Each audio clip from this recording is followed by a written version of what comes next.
It caused many casualties, deaths, and nightmares, along with other traumatizing, long-lasting effects lasting for decades and decades to come. With a prelude longer than a decade, it lasted for over 4 years. Its effects are still being mourned today.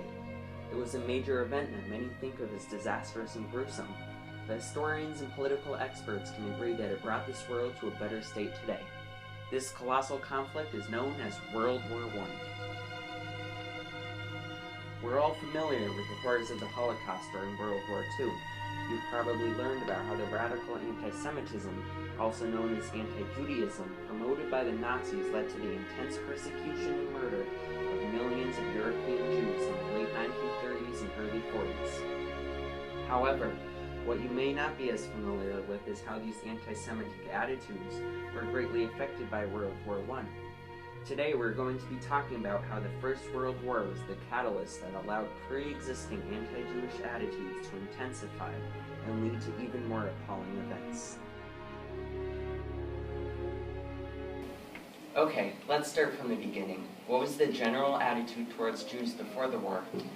Well, I think that Christian Europeans had viewed Jews as an inferior group of people for centuries. It was a pretty mild belief, but it was still there. However, in the late 1800s and early 1900s, anti-Semitism increased dramatically.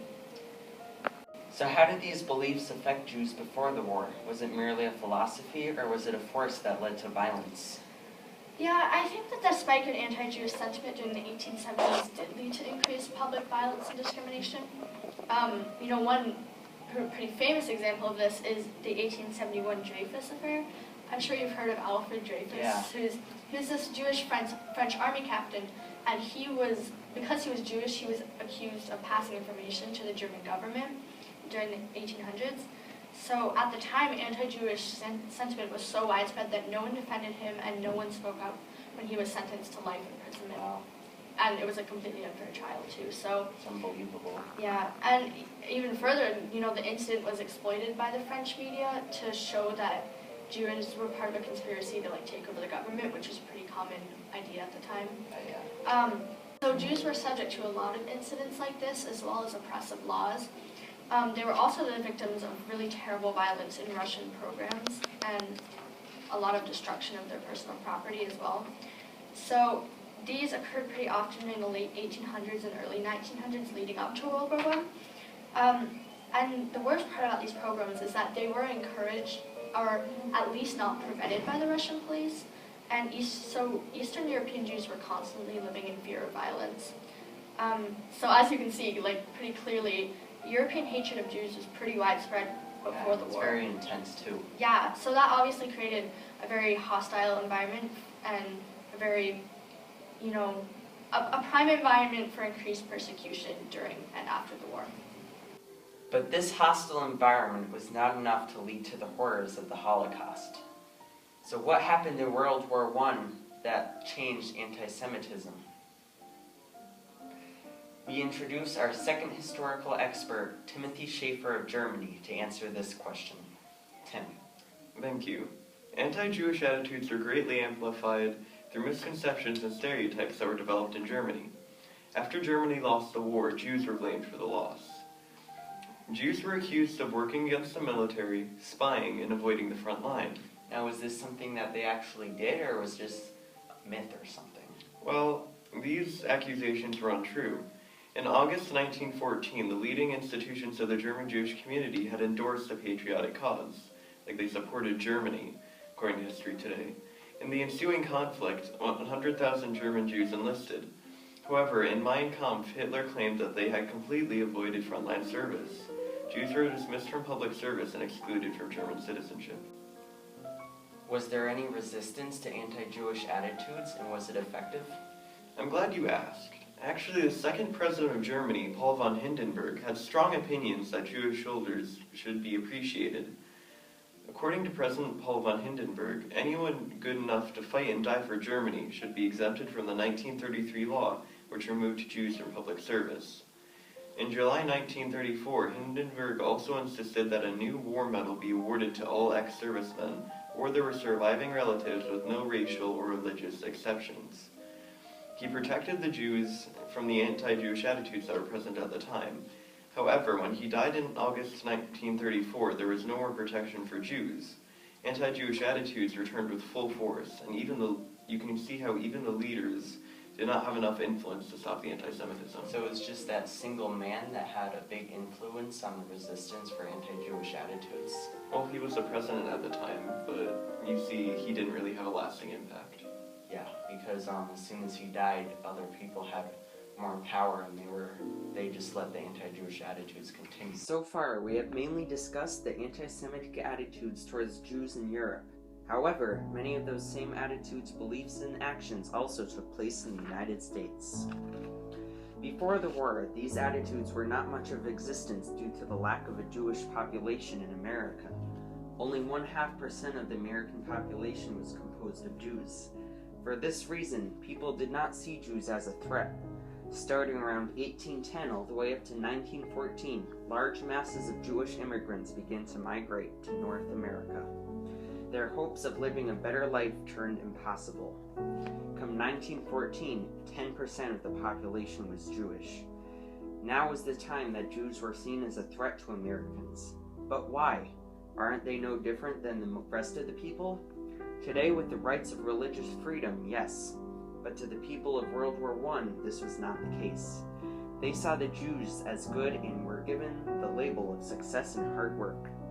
This was something to be jealous of, but also afraid of. They feared the Jews would take over America, and America would fall. This belief is what sparked the first attacks on the Jews. The Jewish immigrants were the first of the groups to be targeted. Many were angry about the Jews coming into the country. Their efforts to reduce Jewish immigration had worked and almost screeched it to a halt. The second group targeted was the rich Jews. Other Americans believed that they had control over international finances, which turned out to be false. Many of these attacks were driven by well-known leaders and groups. The Ku Klux Klan was one of the strongest anti-Semitist group, topping the list with the murder of Jews. Also on the top was Henry Ford, a well-known leader known for his invention of the automobile. Many people followed in his path of anti-Semitism because they looked at him as a role model. He published a newspaper called the International Jew, advocating his anti-Semitism. Following his example came the assassinations of many Jews. Kurt Eisner, Rosa Luxemburg, and the attempted assassination of Erhard Auer are the most well-known Jewish assassinations in World War I. These were not just random killings by soldiers, but planned murders that were done illegally to Jews that were high on the scale.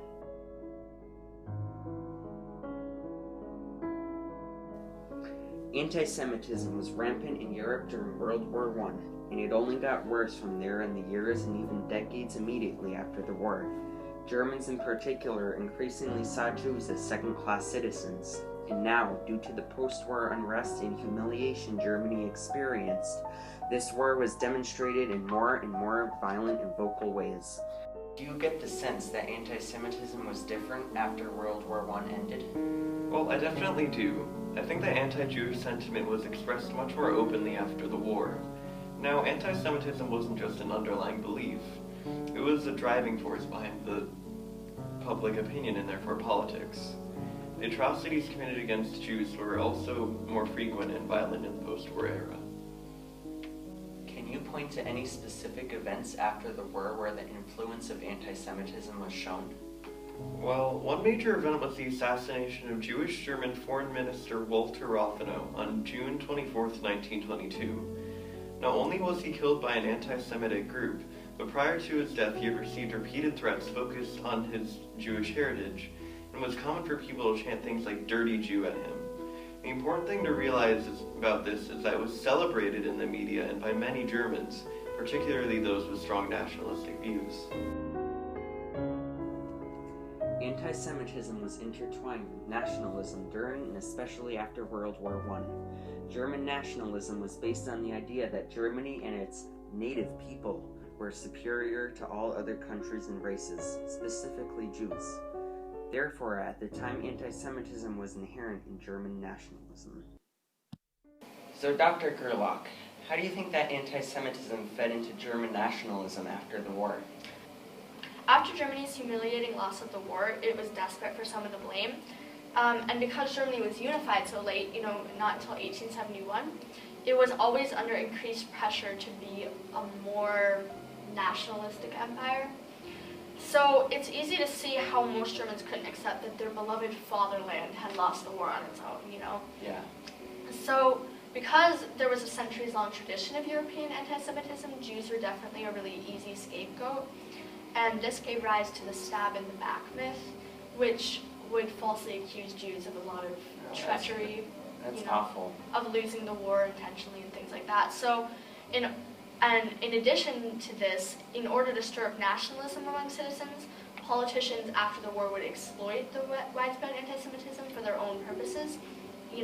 Most famously Adolf Hitler rose to power partly by convincing the Germans that he could restore Germany to its former glory by getting rid of the Jews, which, through his twisted logic, had lost the war for Germany. So you can see that World War I had an enormous effect on German nationalism. Yeah, that's very true. So I know you mentioned Adolf Hitler, the notorious dictator in World War II. Do we have any historical evidence that anti-Semitism in World War I influenced Hitler's beliefs and rise to power? Yeah, we actually do. So Hitler's first major statement on Jews was a letter that he wrote in September 1919, which was very soon after the end of the war. At the time, Hitler was a World War I veteran, and he was working for the propaganda unit of the German army. And there he was leading an educational course, which was really more propaganda. One of the participants of the course, Adolf Geinlich, had written to Hitler asking for a clear statement of the army's position on the Jewish question, and Hitler's response was harshly anti-Semitic, to say the least. In it, he writes such things as, "The Jews' activities produce a racial tuberculosis among nations," and he even alludes to the idea of genocide. That's really harsh. Yeah, he doesn't specifically state that he's planning to carry out the Holocaust, but there's definitely allusions to it, signs of it. So, of course the development of Nazism is a very complicated issue, but I think it's definitely worth noting that World War I had an enormous impact on its major leader. And it's also really important to recognize that post-World War I anti-Semitism wasn't just the philosophy of a single madman. Fear and hatred towards Jews was so widespread that after the war, Hitler was able to get elected based on this platform. It was a very, very common belief. Jews in the post-World War I Europe lived in a hostile environment where they were increasingly hated and used as pawns in the political campaigns of a fascist. Differences between Jews and the Gentiles were viewed as irreconcilable, so much that the removal of all Jews was not viewed only as a possibility, but as the only and final solution. Many factors led to this point, but World War I lies at the center of all of it. World War I was the catalyst that took centuries of pre-existing anti-Semitism and transformed it into a violent force that, at its peak, led the Nazis to perpetrate the Holocaust and the citizens to stand by as it happened. It is important that we never underestimate the influence that World War I had on the anti-Semitism that led to unspeakable cruelty against Jews.